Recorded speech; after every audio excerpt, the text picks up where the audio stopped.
முன்னாள் தமிழ்நாடு காங்கிரஸ் கமிட்டி தலைவரும் ஈரோடு கிழக்கு தொகுதி சட்டமன்ற உறுப்பினருமான EVKS இளங்கோவன் இன்று உடல்நலக்குறைவால் காலமானதை கொண்டாடும் விதமாக தமிழர்கள் வீதியில் மங்கள ஓசை என்று முழக்கமிட்டவாறு பட்டாசு வெடித்த நபர்களால் பரபரப்பு ஏற்பட்டுள்ளது. தற்போது இது தொடர்பான வீடியோ சமூக வலைதளங்களில் தீயாய் பரவி வருகிறது.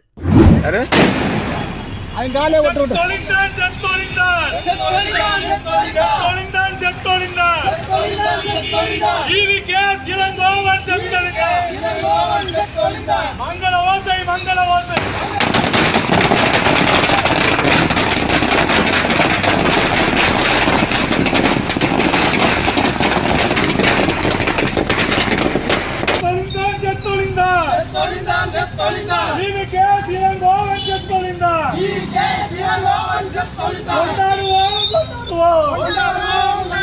தமிழர்கள் நாங்கள் கொண்டாடுவோம்.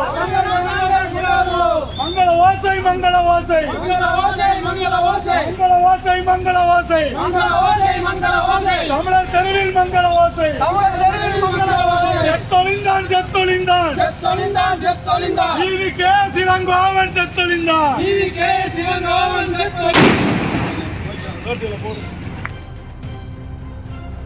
செய்திகளை உள்ளது உள்ளபடி தெரிந்து கொள்ள ரெஃப்ளெக்ட் நியூஸை சப்ஸ்கிரைப் பண்ணுங்க.